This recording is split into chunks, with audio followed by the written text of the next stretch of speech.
Welcome to Hack the Entrepreneur, the show which reveals the fears, habits, and inner battles behind big-name entrepreneurs and those on their way to joining them.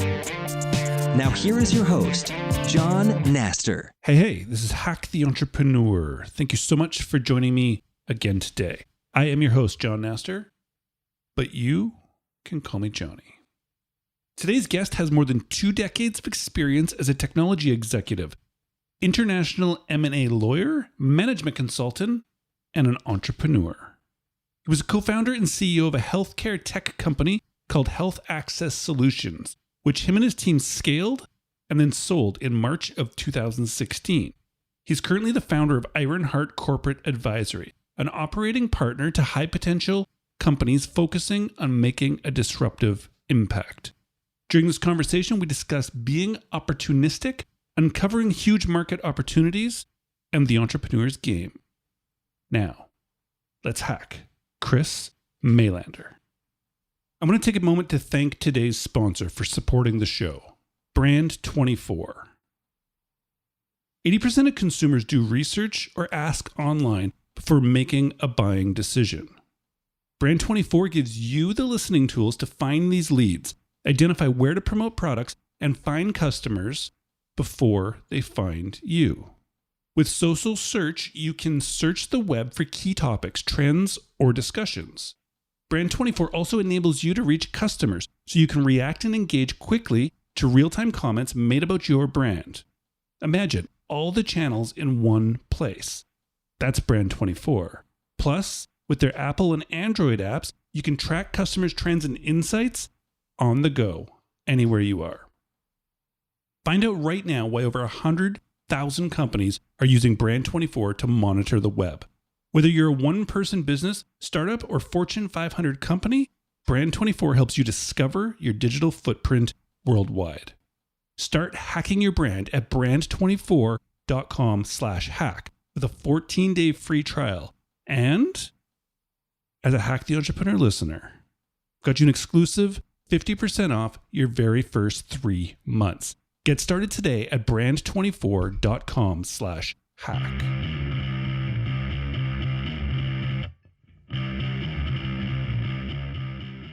We are back with another episode of Hack the Entrepreneur. And today we have a very, very special guest. Chris, welcome to the show. Thanks, John. I am really happy you could take the time to join me. And I think it's going to be a lot of fun, Chris. I agree. This is great. Thanks. Let's jump into it, shall we? Okay. All right. Chris, as an entrepreneur, can you tell me what is the one thing that you do that you feel has been the biggest contributor to your successes so far? Right.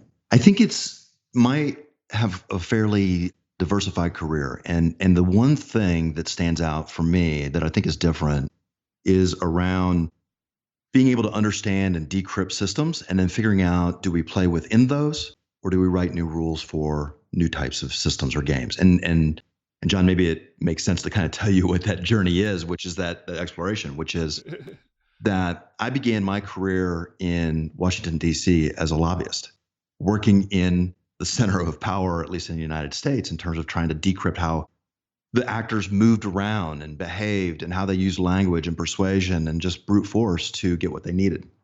And so there's a system that's at play, and it's a well-established system that a lot of people, there's an industry that tries to figure out how to work within that machine. And then the next step from that was a complete leap, which was I went to a global tech company and started building, and this is in the run up to what ultimately was the 2002 tech bubble. But in the days before or the years before that, we were trying to launch as many tech businesses as we possibly could, as fast as we could. It was just go, go, go, go. And in each of those cases, we're trying to figure out what's the right business model, what's the right articulation of that, what's the right financial model, and so forth. So there's a system, a game. And then from there, I went international and started an international M&A practice and ultimately did transactions in over 30 countries. But the kinds of projects that I was taking on in this case were not working within an existing system, but rather figuring out new ones. So a lot of it was international development related work. So for example, one of my major projects was working in Nigeria and designing how the oversight for a $19 billion oil and gas sector, which is one of the most corrupt sectors in the world. And so you talk about money and power. So we overlaid on top of that an oversight system. And it was the first of its kind in the world. And then from there, I went into a complete vacuum of a system, which was Iraq after the Second Gulf War, and licensed their spectrum, which had never been licensed before. Saddam Hussein never allowed it to be licensed because they couldn't wiretap it. So I was hired by the government of Iraq to figure out how they licensed the spectrum and help generate economic development within the country and rebuild that country using all the mobile technology. So this is in like 2005 and 2006. So it had never happened before that point in time. It was complete greenfields. No telecom law, no institutional base of knowledge about telecom and regulation and how to do this within the country because they'd never done it before. It was a fascinating and challenging experience. But that gives you a little bit of a sense of where the systems orientation comes from. And then I went to Silicon Valley, which has its own set of rules and networks and ecosystems and worldviews. And that was there I spun a company out of a traditional healthcare company that had technology and stood up a company and grew it and increased its value by 10 times in 14 months and, was quite successful in its own way. But, back to your original question, John, which is, what is it that you do that you think is different? It's that, which is, what's the system? What's the game that we're playing? And what are the rules for it? And do I like those rules? Can I succeed in those rules? Or do I need to disrupt them and change them and create new ones? And I think that's, for an entrepreneur, that's the crown jewels. That's the fun stuff. Yeah. So, across you just in that span of 4 minutes, you went across the different fields you were in. Different countries, completely different realms. Is there a system for sort of decrypting the systems within sort of anything, it seems? Yeah. Each one of those systems is very different, but there's a lot of commonality between each one because I think that at the end of the day, the way the system behaves comes down to the people within them, their worldviews, their triggers, their motivations, what they're trying to attain from a power and positioning and a financial perspective. And so when you decrypt each one of those systems and you break it down into those fundamental ingredients, which are what's motivating this person or this group of people or this particular market to behave the way it does, and then kind of feather it out, looking at their motivations and how they behave, you all of a sudden are way ahead of the game in terms of figuring out, hey, is this a game that I can win in and is a good pathway for me? Or do I have to do it a different way? And if I choose to disrupt, if I choose to blow it up and go a different direction, if I choose to amend or evolve the way the game is played, how do I articulate it? What's the words? How do I engage with that community? So it gets down to the people and how they're wired. And then what was sort of your thought process of, because early or mid 90s, I guess you got a law degree and then you went into all this consulting around the world for various people and organizations and countries. And then you went into Silicon Valley to actually somewhere in there, you started working within startups and getting them out the door as fast as possible. Right. But then at some point you decided to found a company and start founding your own companies. What made you not want to stick to the really good part that you were the part that you were really good at, but wanted to sort of take the leadership? Yeah, my career has been a little bit opportunistic in the sense that as things unfold, I tend to gravitate towards what's interesting. And the way that the Silicon Valley journey unfolded from what was previously an international M&A practice was that this company was doing a joint venture it was a software company. I was doing a joint venture with a software company in the UK, and they needed a lawyer to help with all that together. And we did, and that took about almost a year. But as part of that process, I got to know the board of directors and the C-levels within this tech company in the peninsula area of the Bay Area. And they said, hey, we think we have a lot of potential here. This is in the wake of Obamacare being passed and seeking to change the way the rules around healthcare are being practiced, which is one of the most inefficient and broken industries in the United States. The way that we practice medicine, the way that we use technology to support physicians and patients is different, and we think we have a massive opportunity, but we're only in California right now. And would you be willing to be one of the founders of this company and help us take it to the next level? And yeah, absolutely. What a fantastic journey. What a fantastic opportunity to go create something new, which was existing technology and clients and a pathway, but to create something entirely new, and it involved everything from new products to new identity to hiring a ton of really fantastic, bright people. So I had a blank tableau to work with, and so that's the kind of stuff that I've gravitated towards. So it's really that a little bit opportunistic. I like that. Absolutely, yeah. And looking for the challenges. But I mean, according to your LinkedIn, you then left Health Access Solutions March 2016, and in that same month, you started your new company. That's right. So was that sort of an opportunity you saw, or is it as soon as one's done, it's like, I just need to do something else? That's what I do. There is, I'm trying to get inside your head here. Yeah, I got it. So we sold Health Access Solutions to another technology company out in California. And so then I had the opportunity to say, all right, next iteration, what do you want to create? And I assembled a team of people that I'd worked with historically. And, these are some of the best and the brightest. These are people that I just love. And we came together as part of Ironheart. And the idea with Ironheart was a market opportunity that we saw, which is that a lot of the companies that we were working with, particularly in Silicon Valley, but also across the country, were at an earlier stage of development and having a hard time accessing key domains, key kinds of expertise that are available to big corporations that pay, a lot of money to consultants and advisors and things of that nature. But because of the financial limitations of earlier stage companies, they typically don't have that. So the model for Ironheart is that we are an operating partner to technology companies and come in and provide strategy and finance and HR and other sorts of services on a proportional basis that they can afford, and help them get that really high level of expertise that's going to exponentially increase their probabilities of success. So that was the opportunity that we saw, in part because we'd lived that experience, in part because we had been there ourselves and said, when we were doing Health Access Solutions, what expertise would we love to have right now if we could just figure out the right model to buy it? And so that's what we've built with Ironheart. Okay, so it makes a lot more sense now when you explain it that way. As you sell off the one company, then you sort of take the best of the best from your team and put them together to help other companies. That's right. It's the opportunity.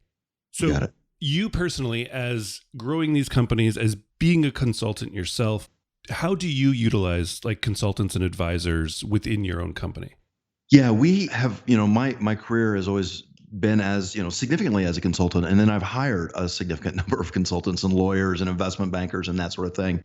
And so, we're constantly putting together teams and keep a very active network of all of these different domains so that we're able to partner with them, contract with them, hire them, recommend them, refer them, whatever it takes to help a particular client on their pathway. And it changes. And it's a little bit, you've got to, the benefit of having that diversified background that I do, I think, is that I've seen the problem from so many different angles that when we have a client that says, here's what we're trying to solve, X, I've been there. I've been in their shoes. I've seen this movie before. And I think that's helpful, is to be able to then compress the learning curve, compress the time that it takes us to make those decisions, get the right consultants and advisors engaged, to make sure that they're pointed in the right direction. And we're really efficient about that. And that way we tap into some of the best expertise that's in the market, but do it in a way that's efficient and cost effective. Right. But you use them, like within your company, like when you need to figure out the systems of a new company somewhere, like you're treading now into land you haven't been before. Do you go and grab advisors and consultants yourself? Not necessarily. You know what I mean? I'm trying to see, like, do you... We sit there as somewhat like I'm trying to think of a metaphor to describe it. We're a little bit more like we'll tell the client, we'll help the client figure out what advisors they need to solve that problem, as opposed to bringing them in through Ironheart. Okay. So we will quarterback it, is the best approach, I suppose. Yeah, that makes sense. Okay, so this ability to sort of decrypt systems, that's your one thing that you told us about, Chris. Right. And you've told us all the ways you've done it now throughout your career. Now let's switch gears a bit, because every sort of blog post, every business expert these days, they talk about this whole 80-20 rule, especially for very busy people like yourself. They say you're supposed to find that 20% that gives you the 80% of results, do what you're good at, and delegate the rest. Chris, could you please tell me something that you are absolutely not good at in your business? At the risk of using up the rest of the podcast, there's many things. But the one thing is probably patience. As you can tell from our conversation, I'm probably a little bit motivated to go where the fire is and for exciting dynamic projects. And so sometimes they're, operationalizing things and staying with it day in and day out is my challenge. Is the thing that I work is not to get caught by the shiny object. And sometimes I do it well and sometimes I don't. Right. So the awareness of it obviously puts you miles ahead of lots of people. Did this awareness, this sort of self-awareness of this weakness within yourself, well, if it's a weakness or not, that's actually irrelevant. I think you've done quite well. So it's just a part of you. But did you maybe realize this about yourself too late? I think so. Yeah, I do. And the reason that it's a weakness is probably because you go through these cycles where you're really super jazzed about a project and you're being highly efficient, really productive and so forth. And then when you go into that wave and the wave starts to, you go down into the trough and it's not quite as sexy. It's not quite as dynamic as it was. That's when you start to check out and not make as good of decisions. And then you've got to figure out ways to make it dynamic again. And so, I think you're right, which is it's a matter of self-awareness and understanding where you are in that wave when it's really juicy and invigorating and you're passionate about it, and then being able to get through that trough over to the other side. And, I work with a number of entrepreneurs, and I had a conversation with one that I worked with the other day. And we talked about this very issue, which is that over the last 2.5, 3 weeks, they were in a trough. And it can feel like, even if you're not moving forward, because you're in the trough, it makes you feel like you're moving backwards. And I think that's an experience that I certainly experience, and I think probably others do too.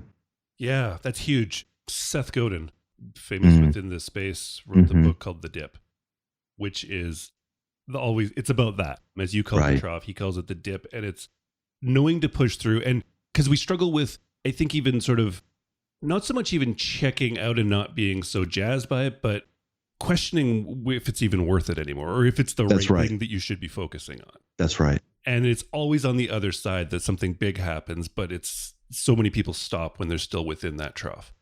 I think that's certainly true. And I know that personally, I'm inefficient when I'm in that trough. You're spending a lot of energy, like looking for, there must be a better way. There must be something else I should be focused on. And so there's some lost time and energy associated with that. Yeah, definitely. So this trough, this being jazzed about new projects, and then also this sort of keeping yourself from shiny object syndrome leads and segues very nicely into a discussion about projects. So you, right before this call, you told me about another project you are working on. It's like a training program called The Entrepreneur's Game, bringing sort of the high level consulting that to bigger like companies with millions and millions of dollars to spend on consultants, and bringing it down to way more people. That's sort of the middle ground of entrepreneurship, which is a super valuable thing. But as we've seen in the past 16 minutes, Chris, you are an extremely busy person. You must be, because you've done more than most people will accomplish in 50 years, and you're still at it. And I know that there's stuff even on doing my research that we haven't even discussed of what you're up to. So you're a busy guy, probably with lots of ideas, probably with lots of things coming to you. I would love to know sort of your process, and whether that's a written process or like an internal gut process. But of all the things happening in your life, of all the things and opportunities that come to you personally or are brought to you from your network, how do you decide that something like The Entrepreneur's Game is worth your time, energy, and resources? Yeah, that's a great question. I think so. First of all, just to close the loop, this is the latest shiny object that I have, and I find it I can get very passionate about it. It's pretty sexy stuff. And you frame that just right, which is that what we're doing is taking insights and wisdom and tools and technologies and methodologies that are available to big companies with significant budgets to go and hire advisors to do, that oftentimes earlier stage companies can't access. So, step one of my process really is, can I personally get really jazzed about it? And the answer, of course, to the entrepreneur's game is yes. The second piece of this is I think there's a significant market opportunity, which is that there is entrepreneurship and innovation is really key to the fabric of how our economy and society are built. And it is fun, exciting stuff. And there are, hundreds of thousands of millions of entrepreneurs out there in so many different domains, but they don't have access to what's the best pathway? How do I make the most efficient decision? I'm coming up to a fork in the road. Do I go left or do I go right? So the idea with the entrepreneur's game is to provide those tools and technologies and methodologies on a chassis that works for them. And what that means is it's available online, that they can access it remotely anytime that they want to. And it's also at a price point which is much more accessible for the individual entrepreneur or the small founding team and things of that nature. And so I think, that's my second litmus test, which is, can I get jazzed about it? A, but B, can we serve a lot of people with this? And I think that the answer is yes. Okay, so there's three sort of things in there. Are you personally jazzed about it? Yes. Huge market opportunity, and then sort of the availability and being able to reach a lot of people. Yeah. Let's talk about number two, this huge market opportunity. Where is this like data, or is this a gut assumption? Just because it seems like you have been playing bigger and bigger and bigger games, right? Mm-hmm. And then does this like step down or sideways from that, or like you know what I mean? Like you've played some massive things, you've had some huge acquisitions, those kind of things. You've worked for countries, and now you're getting into online education, which can be massive. Obviously, like Lindo is $1 billion company, but is that how you see it, or do you see like you can create this huge market opportunity? I feel it. I feel there's a huge opportunity. And it's a bit of an experiment, and I might be wrong. But here's what I do know as well, which is that my career began in 1993.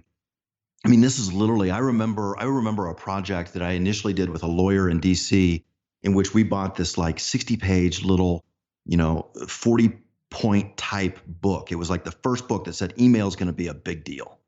And we literally were reading that. This is pre-email. And it really taking off. And my point with it is that now I think where the opportunity is and this path is really being developed in a huge way by many other entrepreneurs. But historically, I would have sold these services through one-on-one relationships with people that I know within large companies or law firms or countries and things of that nature. It is a trust-based relationship, one-to-one. It's a B2B sale.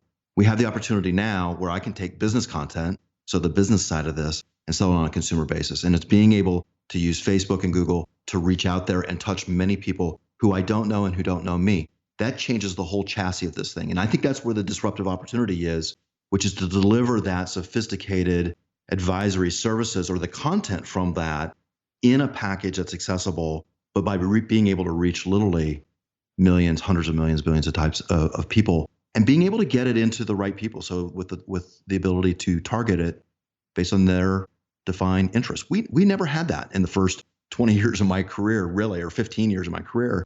And so that's part of the opportunity here. Right. So from buying that first, like, as we call them now, ebooks, but a PDF or something in 96 or 93, to seeing the opportunities now, it seems like you've been thinking about this. And I guess I could push it to say that you've sort of been decrypting the system of targeting and approaching the right people and hitting the right people? You asked also a little bit about the process. And sometimes I think that and perhaps we, you're decrypting a system all the time, even when you're not aware of it. And so then part of it is being able to step back and say, hey, I think this is where the opportunity is. And then you really consciously look at the system. So it's being able to catch those ideas out of the air when they arise. And some people get them faster than others. And I'm not one of those. But I think that's where I see the opportunity to build that out. And by the way, just to correct that, we didn't buy an ebook in 93. It wasn't available. We had to go down to Barnes & Noble and get a hard copy, a hard copy book to tell us about email. That's true. Sorry, my problem there. So with a project like this, it seems like quite large in scale and sort of your heart behind it and your passion behind this project, and what you feel that the change you can affect from it to the millions of people.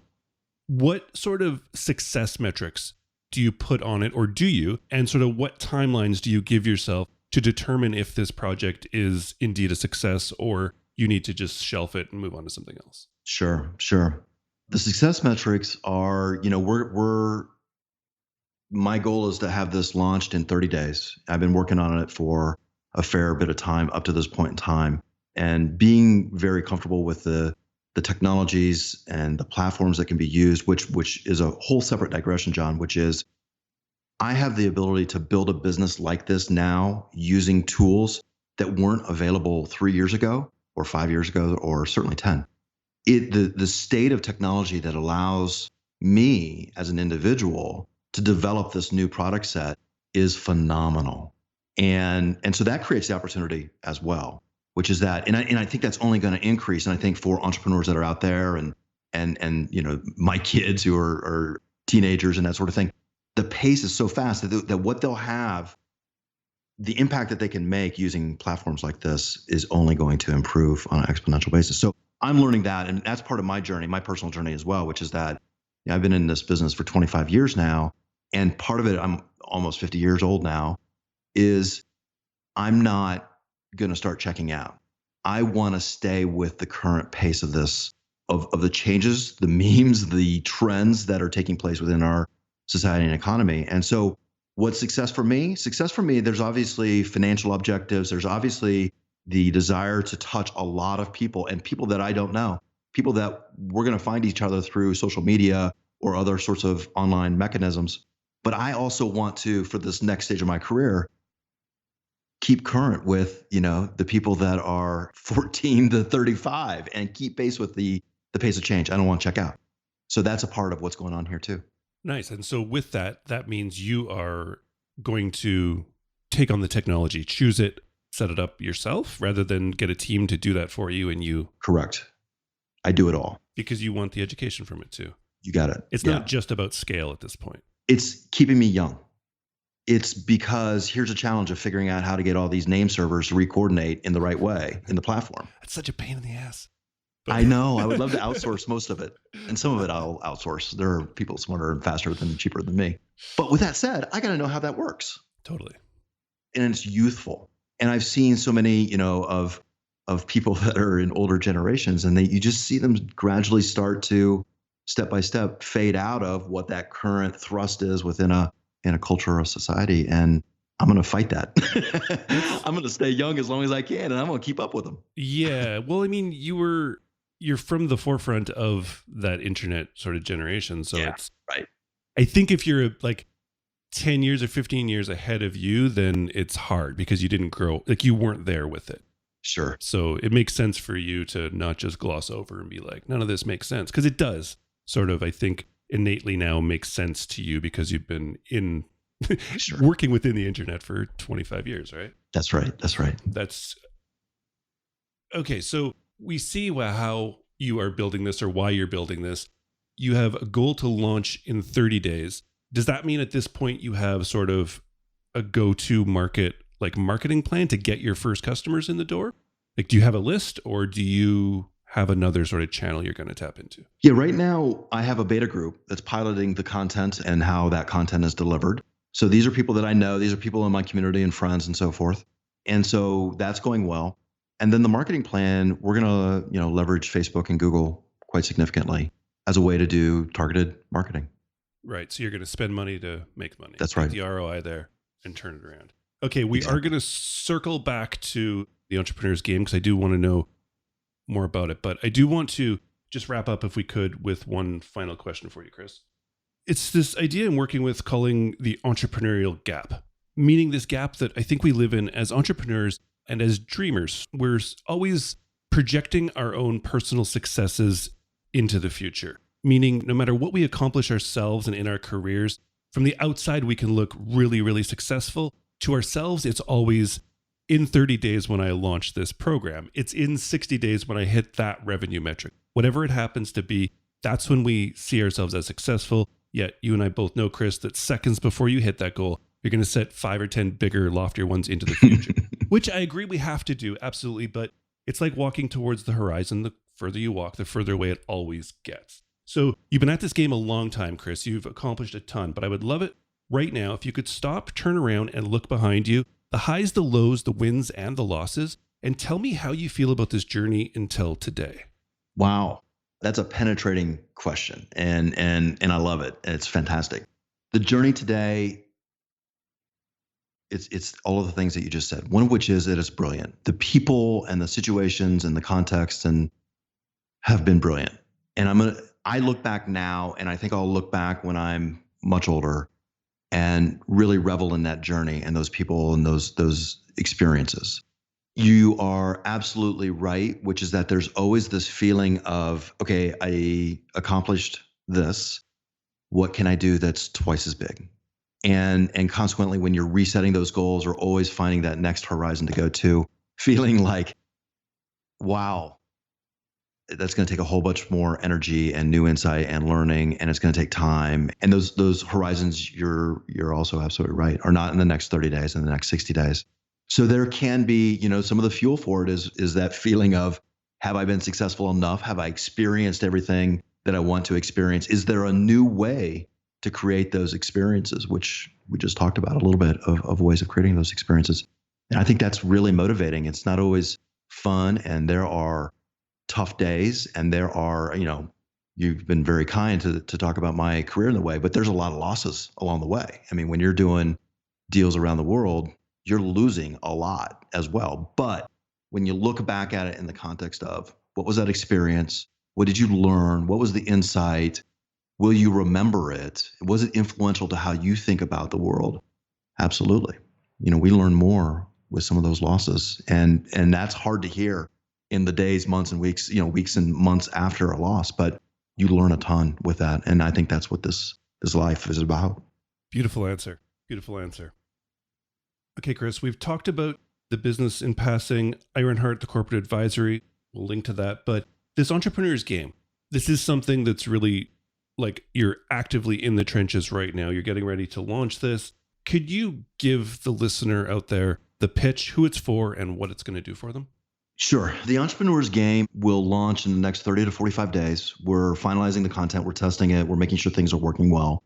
This is designed to help those who go through many of the challenges that you've talked about on this program, which are, there are substantive issues, there are legal, structural issues to being an entrepreneur and getting your what I often call the vehicle, which is probably a technical term, but what is that rocket ship that you're designing for your experience, for your venture?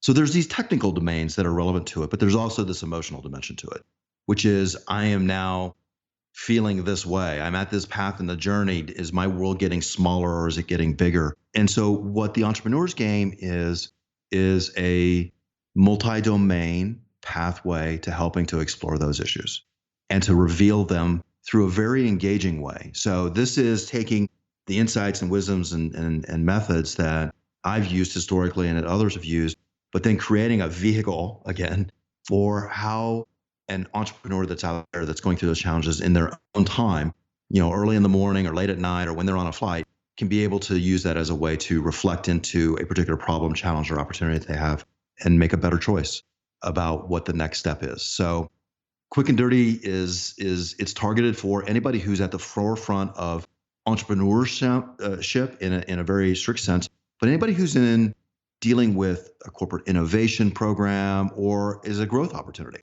when it could be a project where it's like, we need to figure out a new market or a new pathway in a traditional business, but that's not our core strength. We historically have been operators and not creators.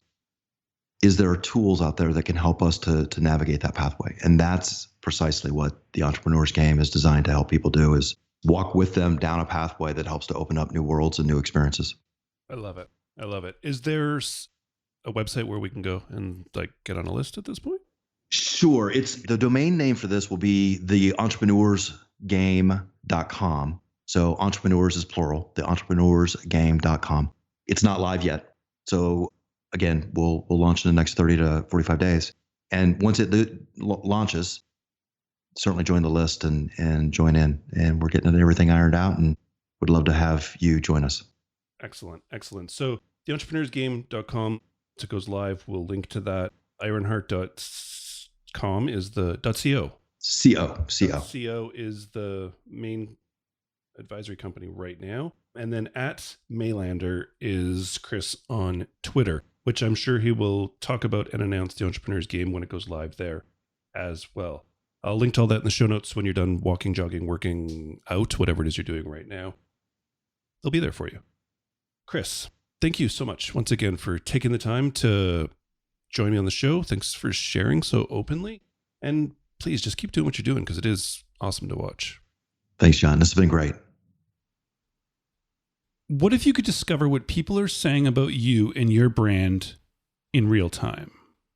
Brand 24 gives you instant access to mentions about your brand across the web, from social networks to influential publishers.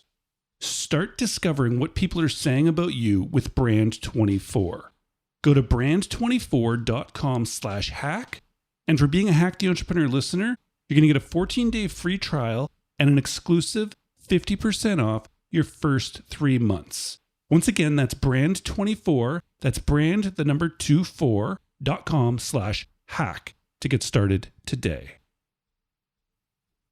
Well, that was a lot of fun. We got to some interesting places, Chris and I, and we get to some different places than I was even expecting, which is always really cool in a conversation when the conversation kind of veers off into territory I wasn't expecting. So that was cool to be part of, but now we've reached the part of the show that I really, really, really enjoy.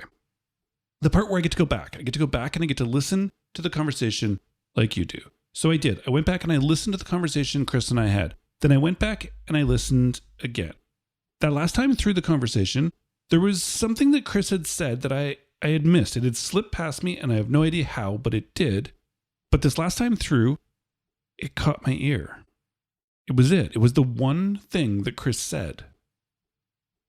Did you get it? Did you hear it? Let's do it. Let's find the hack. You go through these cycles where you're really super jazzed about a project and you're being highly efficient, really productive and so forth. And then when you go into that wave and the wave starts to, you go down into the trough and it's not quite as sexy. It's not quite as dynamic as it was. That's when you start to check out and not make as good of decisions. And then you got to figure out ways to make it dynamic again. And that's the hack. Chris. I love this. You go through these cycles where you're super jazzed about a project. We all know this. We've all felt this. We all wish we could feel this all the time. So initially, when Chris said this during the conversation, I thought of Seth Godin's The Dip, but this isn't The Dip, actually. This is something else, because The Dip is actually seeing if the market or if anything really is worth it, and then you have to kind of push through those dips. But this is losing that sort of excitement about a project, which comes in cycles. You can't just stay jazzed about it all the time. You can't just stay riding that peak, right? There has to be sort of troughs. But then I love Chris's twist on this, where he's like, you have to kind of look at yourself, have that self-awareness to think, why was I jazzed about it? What was it? And then work to get back to that place. Because when you're in those troughs and you're not jazzed about it, you make bad decisions. You don't think clearly, and you follow through maybe on the wrong things, or you act on the wrong things impulsively rather than the way you need to be guiding yourself. So finding that, and I think this actually would go with being aware when you are jazzed about it, what are you jazzed about? Not so that you can constantly say, because there's still, like I said, has to be these troughs, but you try and make them smaller, right? If you can make those smaller by self-awareness and finding that out, then you can get back to making smart decisions. Get back to being on the right path, because that's what your company needs. That's what your team needs. That's what your customers need from you. They need you having that vision and being able to clearly see where it is you are leading and where it is you need to take everyone. Chris, thank you so very much. All right, hacktheentrepreneur.com is the website. It's brand new. Go check it out. I think you might dig it. And iPhone users, iTunes users, you people, you ones out there, I'm one of those people too, don't worry. But I would love a rating and review. It's been a while since I've asked for you to give them, so I'm going to ask now. Go into it on your phone or on your computer, whatever it is. If you're on your phone right now listening, you can just leave a review right in the app or whatever it is you use to listen to podcasts. If you're on an Android phone, awesome. Google Play, iHeartRadio, wherever it is you've come from, wherever it is you're listening, ratings and reviews help the show so very, very much. It's crucial. And I don't ask much from you, but I do ask that. Please, I would appreciate it. And I don't know, leave your name in there if you can, and I'll check it. And I would like to say thanks. So see what we can do. All right. It's been fun. I will not take any more of your time. I absolutely appreciate you stopping by today. I know you have a lot of choices, and I know you don't rate and review all of them, but thank you. And until next time, please keep hacking the entrepreneur.